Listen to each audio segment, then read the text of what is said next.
Italians! Welcome to our weekly podcast! Another week, another podcast na naman. Pero alam nyo ba, while I was walking here papunta sa school, may biglang bumulong sa akin. Talagang lumapit siya. Talagang sabi niya, the seen and the unseen. Sabi niya ganun sa akin. Tapos napaisip ako. Kasi diba, every actions and everything na sinasabi natin, parang may driving force behind that kasi. Parang yung body natin, okay, sila yung gumagawa ng action, siya yung nagsasalita. Pero di ba kayo naku-curious saan galing yun? Saan nanggaling yung actions natin, di ba? Yun yung scene eh, yung body natin yung scene eh. Physical. Pero yung unseen, di ba? Yeah. Parang super deep na topic nga kasi. Tapos kaya napapaisip ako kayo, napapasa ako rito. Nag-overthink ka siguro dun. Oo. Nag-OT ako. Siguro, ano multo yun. Hindi naman siguro. Siguro yung sinasabi niyang unseen yun yung parang mga naiisip natin, yung mga gusto natin gawin. Ugali. Kasi diba, ang ano nga naman, ang dami nga namang taong nag-i-invest sa physical body nila. Pero what about yung unseen part natin? Yeah, like the inner na. Naniniwala ba kayo doon na may unseen part talaga sa atin? Yes. Meron.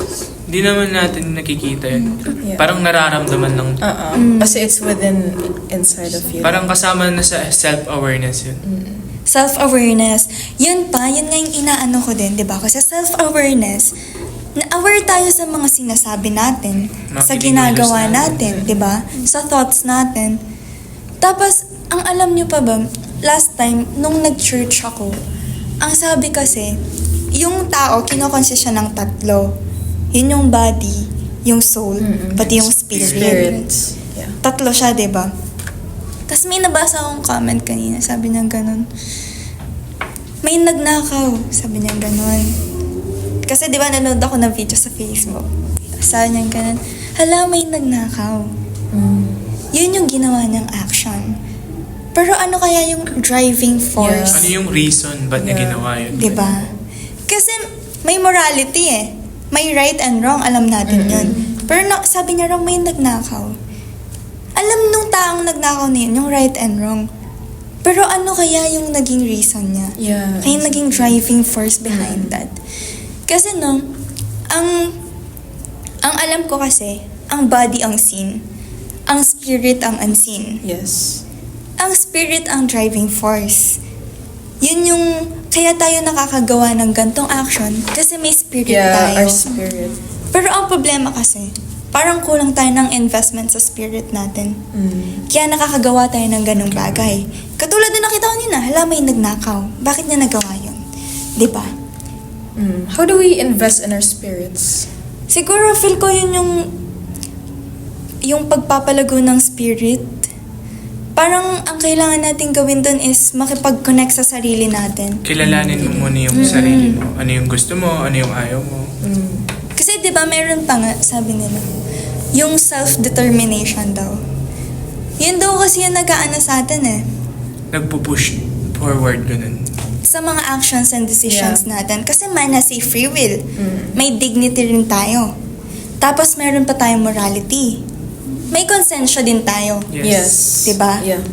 Pero ano kasi, tingin nyo ba yung taong nagnakaw na yun, may konsensya kaya siya? Siyempre, oo. Lahat naman tayo may konsensya eh. Di na mawawala sa tao yan. Pero in the first place, bakit niya ginawa yun kung may konsensya siya? Yes. Yun nga yung inaano natin rito. Nakulang tayo sa pag-i-invest ng spirit natin. Kasi yun yung driving force, di ba? May konsensya nga siya, pero kung hindi siya nag-i-invest sa spirit niya, yung nag-force sa kanya na gawin yun, tama ba? Kaya niya nagawa yun, kasi nga hindi siya nag-i-invest sa spirit niya. Parang siguro he did that or he or she did that kasi nga they don't know oneself pa. Parang you have to learn more about yourself. Like, do you really have to steal? Parang is that really a good idea or a good thing to do, 'di ba? Parang siguro why he or she did that kasi nga parang that person is still lost. Parang he doesn't know what's his purpose pa. Kasi siguro hindi niya pa talaga kilala yung sarili niya, Or di ba? pwede yung hindi niya muna inisip if tama ba yung ginagawa niya or mali. Parang ginawa niya na lang kagad yun nang hindi niya iniisip. Parang ganun. Kasi nga, babalik na naman tayo sa pinakaunang point, hindi siya nag-i-invest sa unseen. Yes. Diba? Kaya nga sabi ko ganyan, kanina pumapasok ako, hala, ang lalim na topic nito, sabi ko. Kasi spirit hindi mo naman siya nakikita eh. Hindi mo nga alam kung papaniwalaan mo siya eh. Kasi nakikita lang ang physical body, Yeah. diba? Tapos alam niyo ba, mayroon pa akong isang kwento na hindi raw tayo makakapag-survive kung hindi raw tayo dumidepende sa isa't isa. Naniniwala kayo doon? For me, I don't think so. Pero para sa akin, oo. Oo. Really? Why? Kasi if hindi tayo dumidepende sa isa't isa, parang wala tayong suporta. Parang hindi naman natin kailangan palaging tayo lang yung gumagawa para sa sarili natin. Kasi kailangan din natin ng tulong ng iba. Parang ganun yung perspective ko sa tanong mo na yun.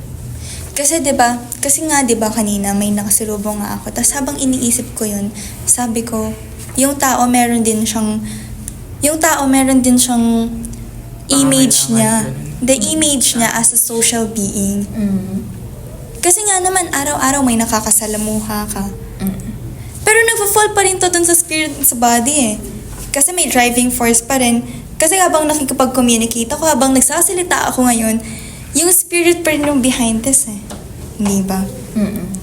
Kasi meron din nga, man as a social being, na kailangan daw, minsan mag-relay daw tayo sa iba. Kasi doon daw tayo makakapag-survive. Yeah, maybe. Actually, yeah. Kasi nga naman, di ba, paano ka nga naman makakasurvive if walang tao sa paligid mo? Imagine, ikaw na lang mag-isa rito. Parang hirap gawin ng mga bagay na ano. Kasi, of course, you need someone. Tsaka Emotional support, di ba? emotional Parang wala nang sense yung buhay mo. Ikaw Yeah. lang mag-isa dito. Yeah. Imagine mo kasi yung ikaw lang mag-isa ka lang sa Oh, room. you're gonna go crazy na. Ang lungkot naman. So, it's better to have someone with you. Mm-mm. Diba? Tapos, meron pa kasi, dami ko nababasa, no? May nabasa rin kasi ako na sabi nila, man has a dignity. Totoo naman, na kailangan irespeto natin ng isa't isa. Na we are worth it of to be valued and respected, di ba? Kasi nga may sarili-sarili tayong ano eh. Yung body natin, yung property natin, di ba? Yeah. So, kailangan irespeto natin sila. Pero yun nga, nagpa-fall pa rin to sa body and spirit. Yes. The seen and the unseen. Unseen. Kaya kailangan talaga mag-invest tayo sa spirit Yes. natin. Hindi lang sa nakikita ng tao. Kasi, actually, makikita rin yan eh. Kasi yung spirit pa rin yung driving force. Siya pa rin yung kikilos eh. I mean, ito yung kikilos, pero saan galing yun?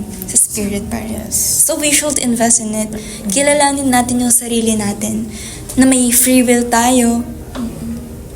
Na kailangan nirespeto din natin yung iba. Na kailangan alam natin yung tama at mali. Na kailangan may konsensya tayo. Para mabuo yung tinatawag nilang embodied spirits. So, And that's all, guys, for our weekly podcast. thank you for watching. Thank you for watching, everyone. The unseen and seen. Yes.